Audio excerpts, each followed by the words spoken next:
നമസ്കാരം. എല്ലാ മാന്യ പ്രേക്ഷകർക്കും ഒരു പ്രവാസിയുടെ യാത്ര എന്ന ഈ പ്രോഗ്രാമിലേക്ക് ഹാർദവമായ സ്വാഗതം. ഞാനിപ്പോൾ അജ്മാനിലാണ്. ഏതാണ്ട് 27 വർഷങ്ങൾക്ക് മുമ്പ് പ്രവാസ ജീവിതം ആരംഭിച്ച മാഹി സ്വദേശി ശ്രീ മുഹമ്മദ് റാഫിയാണ് ഇന്ന് ഞങ്ങളുടെ അതിഥി. അദ്ദേഹം പാരമ്പര്യമായി കിട്ടിയ ഫുഡ് സ്റ്റഫ് ട്രേഡിംഗ് രംഗത്ത് ഇന്ന് വളരെയധികം ശക്തമായ നേതൃത്വം കൊടുക്കുന്നു. അദ്ദേഹത്തിൻ്റെ വിശേഷങ്ങൾ ചോദിച്ചറിയുന്നതിന് മുമ്പ് ഈ പ്രോഗ്രാമിലേക്ക് ഞാൻ ഹാർദവമായി സ്വാഗതം ചെയ്യുന്നു. നമസ്കാരം. നമസ്കാരം.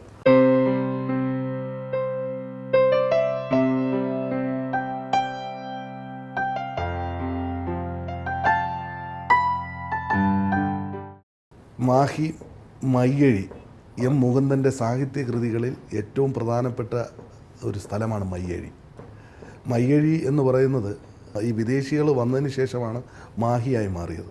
അതെ, മയ്യഴിയും നാലുതറയുമാണ് വളരെ പ്രശസ്തമായ. നാലുതറ ഒരു ഗ്രാമപ്രദേശമാണ്. നാലുതറയിലെ ചുക്ലി എന്ന് പറയുന്ന പ്രദേശത്താണ് താങ്കളുടെ ജന്മദേശം. 9 മക്കൾ. പിതാവ് ഒരു ജോലിയായിരുന്നു അല്ലേ? വർഷങ്ങൾക്ക് മുമ്പ് ഒരു ഹോട്ടലിൽ ജോലിയായിരുന്നു ആദ്യം. അതിനുശേഷം ഒരു ബാംഗ്ലൂരേക്ക് മാറി ചെറിയൊരു കട നടത്തി. ഞങ്ങൾ 9 പേരെയും നോക്കി നടത്തി. അവർ 9 മക്കളിൽ എട്ടാമത്തെ ആളെയാണ്.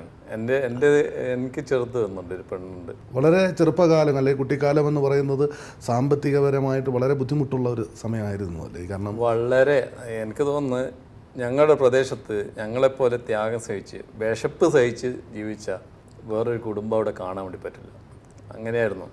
ചെറുപ്പകാലം മുതൽ വളരെ ചെറുതിൽ എനിക്കൊന്നും ഒരു പ്രാഥമികമായിട്ടുള്ളൊരു വിദ്യാഭ്യാസം ഉണ്ടായിരുന്നില്ല. സാമ്പത്തിക ബുദ്ധിമുട്ട് തന്നെ, അതാണ് മെയിൻ പ്രശ്നം. ഞാൻ സ്കൂളിൽ പോകുന്ന സമയത്ത് വീട്ടിലേക്ക് എന്തെങ്കിലും സാധനം വാങ്ങിക്കണമെങ്കിൽ സ്കൂൾ 10 മണിക്ക് ബെല്ലടിക്കും. കാലത്ത് 7 മണിക്ക് മദ്രസയിൽ പോയാൽ ആത്മീയ വിദ്യാഭ്യാസം. അതെ, 7 മണിക്ക് മദ്രസയിൽ പോയാൽ 9 മണിക്ക് മദ്രസ വിടും. അതിൻ്റെ ഇടയിൽ നമുക്ക് ചൊക്ലി പോയിട്ട് വീട്ടിലേക്ക് വേണ്ടി വല്ല സാധനം വാങ്ങിച്ചു കൊടുക്കണമെങ്കിൽ കുറച്ച് ദൂരമുണ്ട്, അരമണിക്കൂറുണ്ട്. ഓടിപ്പോയിട്ട് എന്തെങ്കിലും അന്നേക്ക് വേണ്ടി സാധനങ്ങൾ, ഞങ്ങൾ കുട്ടികളാണ്, ഞാനും എൻ്റെ ഒരു പെങ്ങളെ മോനുണ്ട് മായറൂഫ് എന്നായിട്ട്, 2 പേരും കൂടി ഓടിയിട്ട് തിരിച്ചു വരുമ്പോഴത്തേക്ക് സ്കൂൾ ബെല്ലടിക്കും. മിക്കവാറും ദിവസങ്ങൾ അങ്ങനെയാണ്. 10 മണി എന്ന് പറഞ്ഞാൽ 11 മണിയാവും സ്കൂളിൽ എത്താൻ വേണ്ടി. മാഷിൻ്റെ തല്ലെല്ലാം കിട്ടും, എന്നും കിട്ടും, എല്ലാ ദിവസവും. ഇത് പേടിച്ചിട്ട് ഒരു ദിവസം തല്ല് ഇന്ന് പോകാൻ മടിച്ചാൽ അന്ന് പോവില്ല, പിറ്റേന്ന് പേടിച്ചിട്ട് വീണ്ടും പോവില്ല. അങ്ങനെ സ്കൂൾ അങ്ങോട്ട് മടിഞ്ഞു. പിന്നെ വലിയ വിദ്യാഭ്യാസ കാര്യങ്ങളൊന്നും ഉണ്ടായിരുന്നില്ല എനിക്ക്. 5ാം ക്ലാസ് കഷ്ടിച്ച് പാസ്സായതിനു ശേഷം പിന്നെ സ്കൂളിൽ പോകാനുള്ള മടി. നമ്മൾ ഈ പഴയ LP സ്കൂളിലെ പരിപാടിയൊന്നും ഈ ഹൈസ്കൂൾ നടക്കുന്നില്ല. അവിടെ ഹൈസ്കൂൾ കുറച്ച് അടിയൊക്കെ കൊണ്ട് കഴിഞ്ഞാലും ക്ലാസ്സിലെടുത്തു. അപ്പോൾ ഹൈസ്കൂളിൽ പോയ സമയത്ത് ഇതൊന്നും നടക്കുന്നില്ല അവിടെ. അപ്പോൾ പിന്നെ മടി തുടങ്ങി. അങ്ങനെ കുറച്ച് കാലം, 1 വർഷത്തോളം എന്നെ ഫ്രീ ആയ സമയത്ത് എൻ്റെ ഉപ്പ പറഞ്ഞു ഇങ്ങോട്ട് വാ, ബാംഗ്ലൂരേക്ക് പോകാൻ നമ്മൾ. ഉപ്പാൻ്റെ കൂടെ ബാംഗ്ലൂർ പോയി. അന്ന് പ്രായം 12 വയസ്സ്. 12 വയസ്സാണ്. ഉപ്പാൻ്റെ കൂടെ ഉപ്പാനെന്ത് ഹെൽപ്പ് ചെയ്യും. ഉപ്പാൻ്റെ ഒരു ഭയങ്കര സ്നേഹമുള്ള ഒരു മോനായിരുന്നു. ഏറ്റവും ഇളയ ആളായതുകൊണ്ട് ഒരുപാട് വാത്സല്യം കിട്ടി. അങ്ങനെ ഇന്നത്തെ പോലെ അന്ന് ഒരു ഫോണോ കാര്യങ്ങളൊന്നും ഉണ്ടായില്ല. ഉമ്മയായിട്ട് ബന്ധപ്പെടാനോ ഒരു കത്താന്ന്. അന്ന് ലെറ്റർ 35 ലെറ്ററാണെങ്കിൽ എഴുതിയിട്ട് അയക്കുക ചെയ്യാം. ഉമ്മേൻ്റെ ഒരു കത്തിങ്ങോട്ട് വരും. അപ്പോൾ ഒരു ദിവസം എന്നോട് ഉപ്പ പറഞ്ഞ് ഉമ്മേൻ്റെ കത്ത് വന്നിട്ടുണ്ട്, നീ വായിക്കുന്നു. ഉമ്മേൻ്റെ കത്ത് വായിക്കാൻ എനിക്കറിയില്ല ശരിക്ക്. തപ്പിത്തടഞ്ഞ് വായിച്ചിട്ട് പറഞ്ഞതിന് മറുപടി അയക്കുന്നു. അപ്പോൾ എനിക്ക് ശരിക്കും പറഞ്ഞാൽ എൻ്റെ പേര് പോലും എനിക്ക് എഴുതാൻ വേണ്ടി പറ്റാത്തൊരു സാഹചര്യം വന്നിട്ടുണ്ടായിരുന്നു. അപ്പോൾ ഞാനെന്നിട്ട് അങ്ങനെ എന്തൊക്കെയോ കുത്തി വരച്ച് ഒരു ചിത്രം വരച്ച പോലെ കുട്ടികൾ വരഞ്ഞിടുന്നില്ലേ, അതുപോലെ വരഞ്ഞിട്ടിട്ട് ഉപ്പ കാണാറുണ്ട് മടക്കിയിട്ട് ഈ കവറിനകത്ത് ഇട്ട് കൊടുത്ത്. അപ്പോൾ ഉപ്പ ചോദിച്ചു ഇനി എന്തൊക്കെയോ ഉമ്മക്ക് എഴുതിയെന്ന് ചോദിച്ചു. അപ്പോൾ എഴുതി നോക്കുമ്പോൾ ഒന്നുമില്ല, ബ്ലാങ്കായിട്ട് കുറേ വര മാത്രം. അപ്പോൾ എന്നോട് ചോദിച്ചു എന്താ നീ ചെയ്തേ, ഇനി 5ാം ക്ലാസ് 6ാം ക്ലാസ്സൊക്കെ പോയിട്ടില്ലേ, അപ്പോൾ എനിക്കത് എഴുതാൻ അറിയില്ല. അപ്പോൾ എന്നോട് പറഞ്ഞു മോനെ, ഇന്ന് ഇങ്ങനെയൊക്കെ അങ്ങ് പോവും, നാളെ നീ കല്യാണം കഴിക്കും, വലുതാവും. അപ്പോൾ നിൻ്റെ ഭാര്യയ്ക്ക് വേണ്ടിയിട്ടൊരു കത്ത് എഴുതാൻ വേണ്ടി, അന്ന് ഫോണൊന്നും സങ്കല്പിക്കാനില്ലല്ലോ, കത്ത് അയച്ചു കഴിഞ്ഞാൽ ഇതെങ്ങനെ ഈ മറുപടി അയക്കും? അന്നത്തെ കാലത്ത് ഉപ്പ ചോദിച്ചു.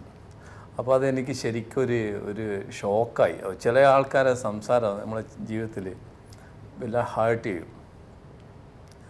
അപ്പോൾ ശരിയാണ് ഉപ്പ ചോദിച്ചത്. ഞാനിപ്പോൾ ഒരു കല്യാണമൊക്കെ കഴിച്ചു കഴിഞ്ഞാൽ എൻ്റെ ഭാര്യയ്ക്ക് വേണ്ടി ഞാൻ എങ്ങനെ ലെറ്റർ എഴുതും? അങ്ങനെ അവിടുന്ന് ഞാൻ തിരിച്ചു വന്നു. ഒരു വർഷം നിന്നിട്ട് പിന്നെ എനിക്ക് പഠിക്കണം എന്നുള്ളൊരു മോഹം തന്നെ. അങ്ങനെ ഞാൻ അവിടുന്ന് 3 വർഷം അവിടെ ഉപ്പാൻ്റെ കൂടെ നിന്നു. ഞാൻ തിരിച്ചു വന്നു. അന്ന് എനിക്ക് തോന്നുന്നൊരു 16 വയസ്സായിട്ടുണ്ടാവില്ല.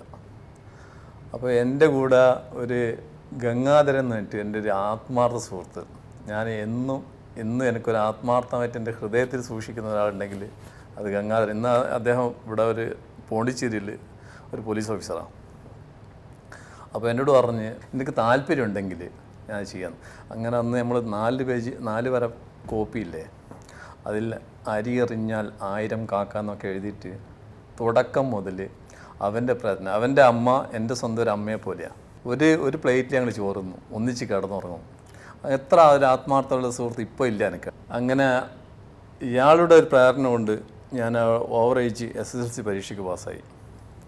പിന്നെ മഹാത്മാഗാന്ധി കോളേജിൽ 1 വർഷം പ്രീ ഡിഗ്രിക്ക് പോയി. ആ സമയത്തൊക്കെ ഞങ്ങൾ ജോലി ചെയ്യാന്ന് പറഞ്ഞത് വീട്ടിൽ സാമ്പത്തികപരമായിട്ട് വളരെ ഒന്നും ഉണ്ടായിരുന്നില്ല. ഈ വയസ്സിലൊക്കെ 8th ക്ലാസ്സിലാണ് പോവുക. പകൽ വീടുകളിൽ ഹോട്ടലിൽ പോയിട്ട് ജോലി ചെയ്യും. തലശ്ശേരിയിൽ മിക്കവാറും ചുക്ലിയിലുള്ള ഒരുവിധ ഹോട്ടലൊക്കെ ജോലി ചെയ്തിട്ടുണ്ട്. അവിടുന്ന് കിട്ടുന്ന തുച്ഛമായ ശമ്പളം കൊണ്ട് കിട്ടുന്ന കാശ് ഉമ്മാനത്ത് കൊണ്ടു കൊടുക്കും. ബാക്കി വരുന്നത് എൻ്റെ പഠനത്തിന് വേണ്ടിയിട്ട് ഉപയോഗിക്കും. അങ്ങനെയാണ് ഉണ്ടായിരുന്നത്. പിന്നെ വയറിങ്ങിൻ്റെ പണി പഠിച്ചു. വയറിങ്ങിൻ്റെ പണി നടന്നുകൊടുക്കുന്ന സമയത്ത് നമ്മുടെ നാട്ടിൽ അന്ന് കുറച്ച് കുട്ടികളും ആൾക്കാരൊക്കെ ആയിട്ട് ഫ്രണ്ട്ഷിപ്പായിട്ട് ഇങ്ങനെ പോകുന്ന സമയത്ത് എൻജോയ് ചെയ്യുന്ന സമയത്താണ് എൻ്റെ പെങ്ങൾ വന്നിട്ട്, ഞാൻ ഒരു വീട്ടിൽ ഇലക്ട്രീഷ്യൻ വയറിങ്ങിൻ്റെ വർക്ക് നടക്കുക. അന്ന് എന്നോട് വന്നിട്ട് പറഞ്ഞു, ചെറിയ എനിക്ക് വിസ കിട്ടിയിട്ടുണ്ട് എന്നാണ്. സത്യത്തിൽ അന്ന് എനിക്ക് ഗൾഫ് എന്ന് പറയുന്ന സംഭവം എനിക്ക് ഭയങ്കര പേടിയായിരുന്നു. പ്രത്യേകിച്ച് എൻ്റെ ജ്യേഷ്ഠൻ ഹാഷിം ഖാൻ എന്ന് പറയുന്നത് എനിക്ക് രണ്ടാമത്തെ ജ്യേഷ്ഠൻ. ഞാൻ ഏറ്റവും കൂടുതൽ എന്നും എൻ്റെ ഹൃദയത്തിൽ സൂക്ഷിക്കുന്ന ഇപ്പം കഴിഞ്ഞാൽ ഒരു സ്ഥാനമുള്ള ഹാഷിം ഖാക്ക് മാത്രമേ ഉള്ളൂ. ഒരു പക്ഷേ നമ്മുടെ കുടുംബം ഇന്ന് ഒരുവിധം നന്നായിട്ട് രക്ഷപ്പെട്ടിട്ടുണ്ടെങ്കിൽ ആ ദാരിദ്ര്യത്തിൽ നിന്ന് തീർച്ചയായിട്ടും ഒരുപാട് രക്ഷപ്പെടാൻ സാധിച്ചത്. അതെ, ഞാൻ ഇന്ന് നിങ്ങളുടെ മുമ്പിൽ ഇരിക്കുന്നത് ഈ ഹാഷിം ഖാ കാരണം. ഞാൻ വന്നത് ആൾ കാരണം. എൻ്റെ കുടുംബം എവിടെ എത്തിയോ അതിനൊക്കെ മുഖ്യ പങ്ക് വഹിക്കുന്നത് ഈ ഹാഷിം ഖാൻ എന്ന് പറഞ്ഞ വ്യക്തി മാത്രം. 5 പെങ്ങന്മാരുടെ കാര്യങ്ങൾ, എല്ലാ കാര്യങ്ങളും ഒരു കുടുംബത്തിന്റെ ഒരു ഉത്തരവാദിത്വം മൊത്തം ഒരൊറ്റ ചുമലിൽ ഏറ്റെടുത്ത ഒരാളാണ്. ഒരു ഓട്ടോറിക്ഷയായിരുന്നു നാട്ടിലെ അദ്ദേഹത്തിൻ്റെ ജോലി. ഒരു ഓട്ടോറിക്ഷ പണിയെടുത്തിട്ട് അന്നന്ന് കഴിയുന്ന എന്തെങ്കിലും കിട്ടുന്ന സമയത്ത് വൈകുന്നേരം ഞങ്ങൾ അവിടേക്ക് പോകും. ചുക്ലിയിലുണ്ടാകും. അപ്പോൾ ഞങ്ങളെ കാത്തിട്ട് റേഷൻ അരി വാങ്ങിക്കാനും ഇതൊക്കെ ഉള്ളത് പൈസ കൊണ്ടിട്ട് വീടിന് ഇത്ര ഒരു കുടുംബസ്നേഹി എനിക്ക് തോന്നുന്നത് എൻ്റെ ജീവിതത്തിൽ ഞാൻ കണ്ടിട്ടില്ല ആളെ പോലെ. അത്ര ഒരു മഹാനായ വ്യക്തിയാണ്. ഹാഷിം ഖാ ഇവിടെ നേരത്തെ വന്നു, ബാക്കിയുള്ള സഹോദരങ്ങളൊക്കെ ഉണ്ടായിരുന്നു. മൂപ്പറ ഹാഷിം ഖാൻ എൻജിനീയർ മജീദ് എന്ന് വെച്ച ആളുണ്ട്. ഞാൻ വരുന്നതിന് മുമ്പ് അദ്ദേഹം ഉണ്ടായിരുന്നു ഇവിടെ. പിന്നെ അങ്ങനെ ഇയാളെ എനിക്ക് ഭയങ്കര പേടിയാണ്. ഹാഷിം ഖാ ഭയങ്കര പേടിയാണ്. അപ്പോൾ എന്നോട് പറഞ്ഞ് പിന്നെ ചെറിയ നിങ്ങൾക്ക് വിസ വന്നിട്ടെന്ന് പറയുമ്പോൾ എൻ്റെ കയ്യിലുള്ള സ്പാൻഡ് അടക്കം നിലത്ത് വീണുപോയി പെട്ടെന്ന്.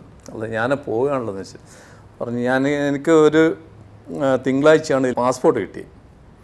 അടുത്ത തിങ്കളാഴ്ച വിസ കിട്ടി. എനിക്ക് ഒരാഴ്ചയുടെ ഗ്യാപ്പിൽ വിസ കിട്ടി. അപ്പോൾ ഞാൻ ഒരിക്കലും പ്രതീക്ഷിച്ചില്ല ഇങ്ങനെ പോകുന്നുള്ളത്.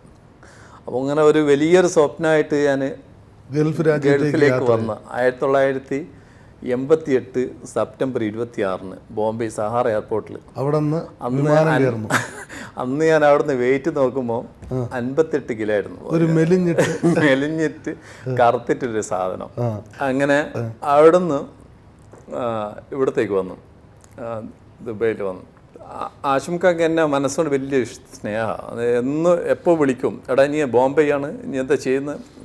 ഒരു ട്രാവൽ ഏജൻസി ഒരു കുഞ്ഞിക്കാന്ന് പറഞ്ഞിട്ട് ഒരാളുണ്ട് അവിടെ. ഇടയ്ക്കിടയ്ക്ക് വിളിച്ചു നോക്കും, റാഫി എന്താ ചെയ്യുക, ഭക്ഷണം കഴിച്ചോ, ഉറങ്ങിയെന്നൊക്കെ വിളിച്ചിങ്ങനെ ചോദിക്കും. അപ്പോൾ 3 ദിവസം അവിടെ ലേറ്റായിരുന്നു. എവിടെയും പുറത്തെവിടെയും പോവില്ല. അങ്ങനെ നേരെ ഇങ്ങോട്ട് കയറി വന്നു. അപ്പോൾ വന്ന് നോക്കുമ്പോൾ എൻ്റെ ജ്യേഷ്ഠൻ്റെ ഫാമിലി വന്ന് ഏതാണ്ട് ഞാൻ വരുന്നൊരു 3 മാസം മുമ്പേ ആൾ വന്നിരിക്കുന്ന അവിടെ. ഒരു വലിയ ഫ്ലാറ്റും കാര്യങ്ങളൊക്കെ എടുത്തിട്ട് അവിടെ. അപ്പം ഫസ്റ്റിൽ പോയപ്പോൾ കുഴപ്പമൊന്നുമില്ല, നല്ല റൂം സെറ്റപ്പ്, ഭക്ഷണമൊക്കെ കഴിച്ചു. അപ്പോൾ എന്നോട് പറഞ്ഞു, വാ നിൻ്റെ റൂം കാണിക്കാം, അങ്ങോട്ട് പോകാം. അപ്പോൾ ആദ്യം കരുതി ഇതായിരിക്കും നമ്മുടെ റൂമെന്ന് കരുതി തെറ്റിദ്ധരിച്ചു. അങ്ങനെ അങ്ങോട്ട് പോയിട്ട് അവിടെ പോയിട്ട് നോക്കുമ്പോൾ ഒരു കുടിസ് റൂമാണ്. അതിനകത്ത് തന്നെ സാധനമുണ്ട്. പിന്നെ 5-8 ആൾക്കാർ റൂമിനകത്ത് കിടക്കുന്നുണ്ട്. ഒരു ചെറിയ റൂമിൽ, ഒരു ചെറിയ റൂം. മൂട്ട കടിക്കുന്നു. മൂട്ടയുടെ ഇങ്ങനെ ചിത്രമൊക്കെ ഇങ്ങനെ വളരെ കറക്റ്റായിട്ട് അവിടെ ഇങ്ങനെ കാണാം. അങ്ങനെ ഞാനവിടെ പോയി. അന്ന് രാത്രി തന്നെ എൻ്റെ പെങ്ങളൊരു ഭർത്താവുണ്ട്, മൂപ്പർ മരണപ്പെട്ടു പോയി. അബൂബക്കർ കുഞ്ഞിലിയാന്ന് ഞങ്ങൾ വിളിക്കുക. അവിടെ അങ്ങോട്ട് ഒരു സാധനമൊക്കെ എടുത്ത് വെക്കുന്നുണ്ട്. ഇപ്പോൾ പറഞ്ഞ് സലാഞ്ചിരി അസ്സലാമു അലൈക്കും, എന്തെല്ലാം റാഫി സുഖമാണ്, ഇതാ നമ്മളെ ജോലി എന്ന് പറഞ്ഞു. അപ്പോൾ അവർ വണ്ടി ലോഡ് ചെയ്യുക. അപ്പം എന്നോട് പറഞ്ഞ് ബാ വെറുതെ നിൽക്കട്ടെ, നാട്ടിൽ നിന്ന് വന്നല്ലേ. അന്ന് സ്റ്റാർട്ട് ചെയ്തു. വന്ന അന്ന് തന്നെ ജോലി ആരംഭിക്കുക സ്റ്റാർട്ട് ചെയ്തു. അങ്ങനെ എൻ്റെ കൂടെ ഒരു നസീർ എന്ന് പറഞ്ഞിട്ട് ഒരാളായിരുന്നു. എൻ്റെ നസീർ എന്ന് പറഞ്ഞിട്ട് റൂട്ടിൽ പോയിരുന്ന അയാളുടെ കൂടെ ഒരു AC ഒന്നും ഇല്ലാത്തൊരു പഴയ വണ്ടി, നിസാൻ വണ്ടി. സ്റ്റാർട്ടാക്കണമെങ്കിൽ തള്ളി സ്റ്റാർട്ടാക്കണം. കാലത്തൊന്നും വണ്ടി സ്റ്റാർട്ടാവില്ല. അപ്പം തള്ളി സ്റ്റാർട്ടാക്കണം. അങ്ങനെ ഒരു 2-3 വണ്ടിയുണ്ട്. ഇതുകൊണ്ടാണ് നമ്മളെ ആശുപത്രിക്കെതിരെ നമ്മളെ കുടുംബങ്ങൾ നോക്കുന്നതും ഇതൊക്കെ ചെയ്തത്. ഫുഡ് സ്റ്റഫായിരുന്നു. ഫുഡ് സ്റ്റഫിൻ്റെ ചോക്ലേറ്റ്, ചിപ്സ്, സ്നാക്സ് ഒക്കെ കൺഫെക്ഷനറിയാണ് ശരിക്കും. അത് കൊണ്ടുവന്ന് റൂട്ടിൽ സെയിൽ ചെയ്യാം. അപ്പോൾ ആ ഒരു വരുമാനം കൊണ്ടാണ് ഇത്രയും നാളും വലിയൊരു കുടുംബത്തെ ഹാഷിമുക്ക നോക്കിയത്.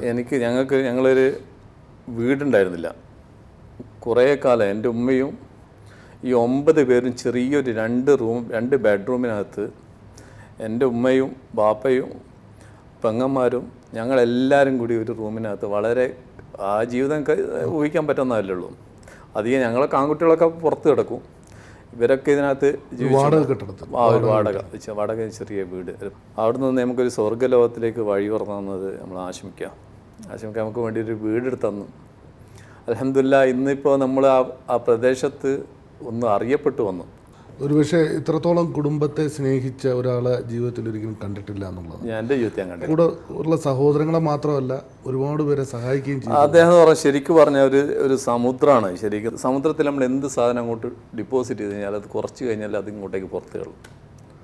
നമ്മൾക്ക് വിമർശനം കണ്ട ഒരുപാട് ആൾക്കാർ വിമർശിക്കും. പക്ഷെ എന്ത് വിമർശനം ഉണ്ടായാലും അയാളെ വഴികൾക്കേ പോകുന്ന കാര്യങ്ങളൊക്കെ വിജയിക്കുകയും ചെയ്യുന്നുണ്ട്. ഒന്നും നോക്കുന്നില്ല. ഉമ്മ ഇപ്പോൾ എൻ്റെ പ്രായമായ ഉമ്മേൻ്റെ കറക്റ്റായിട്ടുള്ള മരുന്ന് ഇവർക്ക് കൊടുത്താലേ ശരിയാവും. വേറെ ഒരാൾ കൊടുത്താലും ഉമ്മക്ക് ശരിയാവില്ല. ഏത് ഡോക്ടർ പറഞ്ഞാലും ഇക്ക കൊടുത്തു കഴിഞ്ഞാൽ റെഡിയാണ്. ഉമ്മയുടെ പ്രായം ഇപ്പം ഉമ്മക്കിപ്പോൾ ഒരു 80 വയസ്സായിട്ടുണ്ടാവും. മാതാപിതാക്കൾ നമ്മുടെ ജീവിതത്തിൽ ഒരുപാട് സ്വാധീനിച്ചിട്ടുണ്ട്. മുഹമ്മദ് റാഫിയുടെ ജീവിതത്തിലും ഉപ്പ എന്ന് പറയുന്നതും ഉമ്മ എന്ന് പറയുന്നത് വളരെ കുടുംബ ബന്ധങ്ങളിൽ ഏറ്റവും പ്രധാനം കൽപ്പിക്കുന്ന ഒരാളും കൂടെയാണ്. കാരണം ഹാഷിമുക്കായെ കണ്ടാണ് വളർന്നത്. അപ്പോൾ എത്രത്തോളം ഉമ്മായും ഉപ്പായും ജീവിതത്തിൽ സ്വാധീനിച്ചിട്ടുണ്ട്? ഉമ്മ എന്ന് പറയുമ്പോൾ എനിക്ക് ഇപ്പം കണ്ണ് അറിയും. എൻ്റെ ശരിക്ക് ഞാൻ പറഞ്ഞില്ല അന്ന് ഉപ്പനോട് പറഞ്ഞൊരു വാക്കാണ്. പക്ഷേ അതേ ഉപ്പ ഞാൻ ഇവിടുന്ന് പോയിട്ട് 3 വർഷം അജ്മാലിൽ വന്നിട്ട് തിരിച്ചു പോയിട്ട് എനിക്ക് ഉപ്പാനെ കാണണം. എൻ്റെ അന്ന് ഒരു ഫോൺ വിളിക്കാനോ ഉപ്പാൻ്റെ സൗണ്ട് കേൾക്കാനോ പറ്റില്ല. കത്തെഴുതും, സംസാരിക്കുന്നില്ല. ഉപ്പായ്ക്ക് ഒരു 100 ദിർഹംസ് എൻ്റെ കൈ കൊണ്ട് എൻ്റെ ഉപ്പാക്ക് കൊടുക്കാൻ വേണ്ടി പറ്റിയില്ല. അപ്പോൾ എനിക്ക് ഉപ്പ ഇങ്ങനെ സീരിയസ് ആയിട്ട് അന്ന് വിളിച്ചു പറഞ്ഞു. അപ്പോൾ എൻ്റെ ജ്യേഷ്ഠൻ എന്നെ അറിയിച്ചില്ല. ഞാൻ വിഷമിക്കുന്നു, ബുദ്ധിമുട്ടെന്ന് വിചാരിച്ചത് അതങ്ങനെ സുഖാകും, അങ്ങനെ മരിക്കുന്നുള്ളൊരു രോഗം മനസ്സിലാക്കാൻ വേണ്ടി പറ്റിയില്ല ആ സമയത്ത്. അങ്ങനെ ഉമ്മ വിളിച്ചിട്ട് പറഞ്ഞ് അവിടെ എനിക്ക് കാണണമെങ്കിൽ വരണം, നീ റാഫിനെയും കൂട്ടി പോകാമെന്ന് പറഞ്ഞു. അങ്ങനെ ഞങ്ങൾ ബോംബെയിൽ ഇറങ്ങിയപ്പം പറഞ്ഞു ഉപ്പ എൻ്റെ കാര്യം കഴിഞ്ഞു എന്ന്. ഞങ്ങൾ മംഗലാപുരത്ത് അന്ന് കോഴിക്കോട് ഉണ്ടായിരുന്നില്ല, മംഗലാപുരത്ത് പോയി. മംഗലാപുരത്ത് നിന്ന് നേരെ തന്നെ കാറും എടുത്തിട്ട് ഒരു കാറ് എന്ന് എത്ര സ്പീഡിലാണെന്ന് അറിയില്ല അവനെ ഇതാക്കി അങ്ങനെ ലാസ്റ്റ് മരിച്ചെടുക്കുന്ന ഉപ്പ അവൻ്റെ ശരീരം കണ്ട്.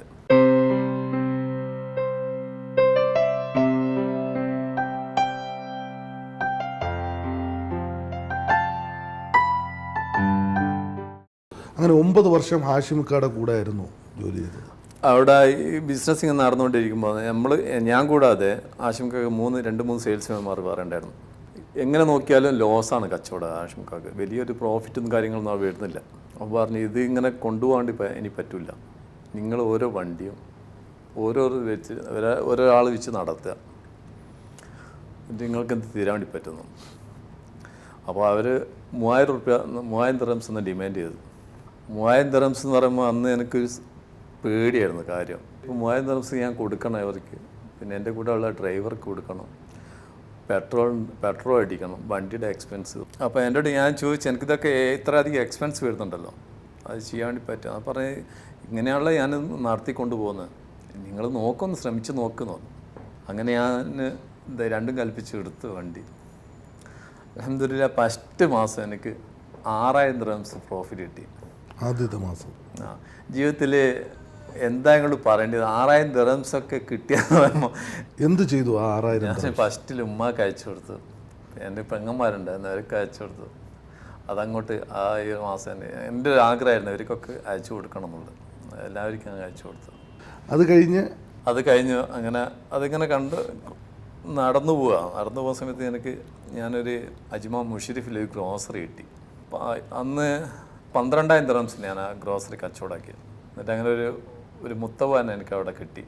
അയാൾ കച്ചവടം ചെയ്ത് അവിടുന്ന് ദിവസം 100 ദിർഹംസ് വെച്ച് തരും, അങ്ങനെ മാസത്തിൽ 3,000 ദിർഹംസ്. അപ്പോൾ എനിക്ക് അവിടെ നിന്ന് കിട്ടുന്ന പൈസ എനിക്ക് ആശുപത്രിക്ക് പേയ്മെൻറ്റ് ചെയ്യാൻ വേണ്ടി പറ്റും. ഒരു പക്ഷേ ആ മുഷരിഫിൽ ആ ഗ്രോസറി ഒരു വഴിത്തിരിവ് തന്നെയായിരുന്നു അല്ലേ? അതെ, അതെൻ്റെ ഒരു അസറ്റായിരുന്നു അത്. ഞാൻ ആ ഗ്രോസറി അവിടെ ചെറിയ പ്രശ്നങ്ങൾ കൊണ്ട് അത് ആ ഗ്രോസറി അടക്കേണ്ടി വന്നു. അവിടെ അടച്ചിട്ട് പോയിട്ട് രണ്ടാമത് ഞാൻ പോയിട്ട് അവിടെ തുറന്നിട്ട് പിന്നെ എനിക്ക് അവിടെ ഇരുന്നുകൊണ്ടുള്ളൊരു പരിപാടി എനിക്ക് ശരിയാവില്ല തോന്നുന്നു. കുറച്ച് ദിവസം കഴിഞ്ഞപ്പോൾ അവിടെ നിന്ന് ഒരാൾ ഈ കട കൊടുക്കുമെന്ന് വെച്ചിട്ട് ഇങ്ങോട്ട് വന്നു. ഞാൻ പറഞ്ഞു ആ കട കൊടുക്കേണ്ട പരിപാടി ഉണ്ട് തന്നു. 26,000 ദിർഹംസിന് ആ കട കൊടുത്ത് 1,000 ദിർഹംസ് അയാൾ ടോക്കൺ അഡ്വാൻസ് തന്നു. അതിനകത്ത് തൊട്ടടുത്ത് പള്ളിയുണ്ട്, അവിടെ പോയിട്ട് നിസ്കാരം കഴിഞ്ഞിട്ട് ശേഷം എനിക്കൊരു ഫോൺ വരുന്നു. അപ്പോൾ നോക്കുമ്പോൾ എൻ്റെ ഒരു സ്നേഹിതനാണ്, ഒരു പ്രായമുള്ള മനുഷ്യനായിരുന്നു, അസനിക്കാന്ന് പറഞ്ഞിട്ട്. അപ്പോൾ അയാളെ കട കൊടുക്കുകയാണ് സെയിൽ ചെയ്യാൻ വേണ്ടിയിട്ട്. അയാൾ ഒരു പാർട്ണറായിട്ട് ഇങ്ങനെ എന്തോ പ്രശ്നത്തിലായി നിൽക്കുകയാണ്, അയാളായിട്ട് മുന്നോട്ട് പോകേണ്ടി പറ്റുന്നില്ല.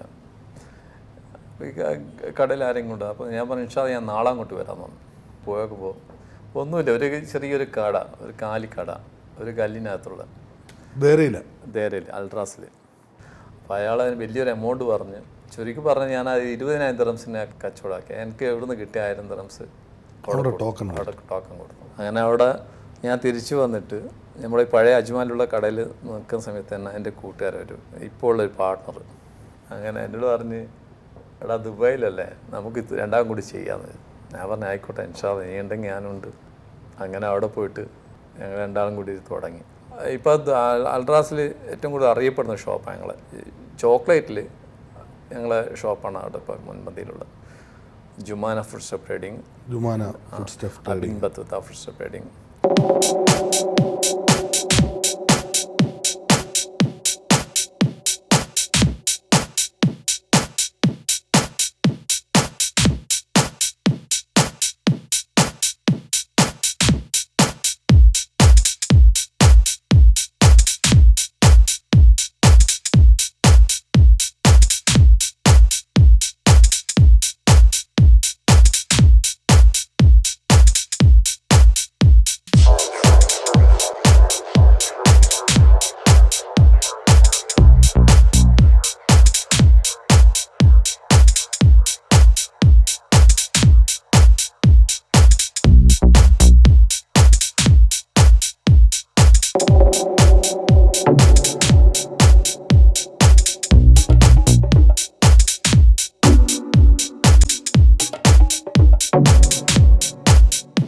ഇതിനിടെ വിവാഹം കഴിച്ചു. എവിടെ നിന്നാണ് വിവാഹം കഴിച്ചത്? അപ്പോൾ എൻ്റെ സ്വദേശം ചൊക്ലിയാണ്. ഞാൻ കല്യാണം കഴിച്ചത് താഴെ പൂക്കോ എന്ന് പറഞ്ഞ സ്ഥലം, തലശ്ശേരി. തലശ്ശേരി. കുഞ്ഞിമൂസ ബീവി എന്നവരുടെ മകള്, രണ്ടാമത്തെ മകളെയാണ് കല്യാണം കഴിച്ചത്. 5 പെൺകുട്ടികൾ? എനിക്ക് 5 പെൺകുട്ടികളാണ്. കുട്ടികളെല്ലാം പഠിച്ചത് ഇവിടെ തന്നെയാണോ? 2 പേര് ഇവിടെ പഠിച്ചിരുന്നു, ബാക്കിയൊക്കെ നാട്ടിൽ. ഇപ്പോൾ മകളെ കല്യാണം കഴിഞ്ഞു. മൂത്താളുടെ? മൂത്താളെ കല്യാണം കഴിഞ്ഞു. അപ്പോൾ മകൻ എൻ്റെ കൂടെ ഉണ്ട്, ദുബായിലുണ്ട്. ഒരു സന്തോഷമായ ഒരു കുടുംബജീവിതം തന്നെയാണ് ബിസിനസ്സിൽ ഒരുപാട് സപ്പോർട്ട് ചെയ്തത്. തീർച്ചയായിട്ടും. ഒരുപാട് പ്രതിസന്ധികൾ വന്നപ്പോഴും പ്രശ്നങ്ങൾ ജീവിതത്തിൽ വന്നപ്പോഴും തളരാതെ മുന്നോട്ട് പോകാനുള്ള ധൈര്യം. ഇപ്പം എന്ത് കാര്യം അങ്ങോട്ടേക്ക് അർപ്പിച്ചു കഴിഞ്ഞാൽ ഇൻഷാ അല്ലാഹ് ഈ ഭൂമിയുടെ പ്രത്യേകത എന്താണ്, നമ്മളെ നാട് പോലെയല്ലേ ഇത്. UAE എന്നൊരു പ്രത്യേകത, നമ്മൾ ആത്മാർത്ഥമായിട്ട് ഭൂമിയെ സ്നേഹിച്ചാൽ അതിന് 100 ഇരട്ടി വിളവ് നമുക്ക് തരും, ഉറപ്പാണത്. ആത്മാർത്ഥ എന്നൊരു കാര്യം നമുക്ക് മനസ്സിലുണ്ടാവണം. ഒരു 27 വർഷക്കാലത്തെ പ്രവാസ ജീവിതം, ഒരുപാട് പാഠങ്ങൾ പഠിച്ചു, തിക്താനുഭവങ്ങൾ ഉണ്ടായിട്ടുണ്ട്, ഒരുപാട് നല്ല അനുഭവങ്ങളും ഉണ്ടായിട്ടുണ്ട്. ഇതൊക്കെ ഈ പ്രതിസന്ധി ഘട്ടങ്ങളിലും അല്ലാത്ത പ്രശ്നങ്ങൾ ഉണ്ടാകുന്ന സമയത്തും പിടിച്ചു നിൽക്കാനുള്ള ഒരു വലിയ മനസ്സ് നമുക്ക് കിട്ടി. അതാണ് ഏറ്റവും വലിയ കാര്യം. അതെവിടെ നിന്നാണ് കിട്ടിയത്? നല്ലൊരു മനസ്സൊരു മനുഷ്യനുണ്ടെങ്കിൽ അവനെവിടെ പോയാലും വിജയിക്കും, കാര്യം ഷുവറാണ്. അതുപോലെ തന്നെ ഒരുപാട് ആൾക്കാർ തകർക്കാൻ വേണ്ടി നോക്കിയിട്ടുണ്ട്. നോക്കിയിട്ടുണ്ട്. പക്ഷെ അന്ന് എനിക്ക് ഞാൻ പറഞ്ഞില്ല, എൻ്റെ ഉപ്പയോട് പറഞ്ഞ പോലെ അതേപോലെ എൻ്റെ മൂത്ത ജ്യേഷ്ഠനോട് പറഞ്ഞൊരു വാക്കുണ്ട്, എത്ര ഉറവ അടക്കാൻ നോക്കിക്കഴിഞ്ഞാൽ അത് പല ഭാഗത്തു കൂടി പൊട്ടി വരും. അതുപോലെ ഞാൻ എവിടെ പോയി കഴിഞ്ഞാൽ അള്ളാഹു എനിക്ക് നല്ലൊരു വഴികൾ മാത്രമേ കാണിച്ചു തന്നിട്ടുള്ളൂ.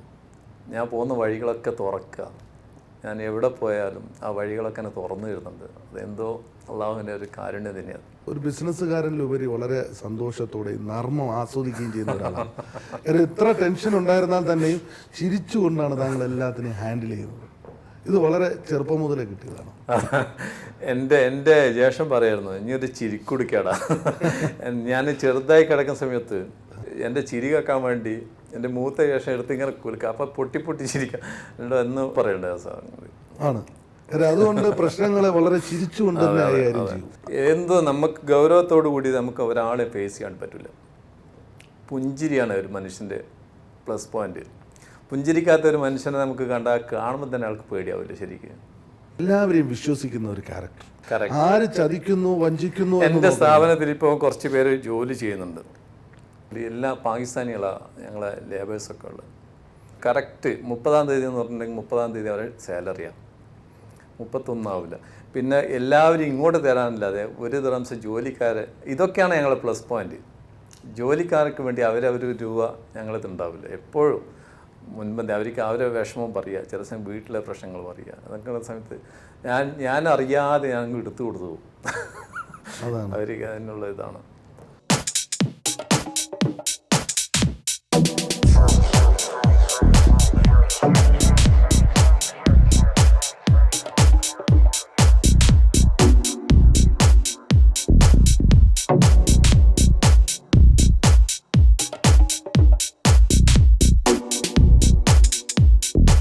ഇപ്പോൾ ഈ ബിസിനസ് രംഗത്ത് വളരെ നന്നായിട്ട് ഹോൾസെയിൽ രംഗത്ത്, ചോക്ലേറ്റ്സിൻ്റെ ഹോൾസെയിൽ രംഗത്ത് നിൽക്കുകയാണ്.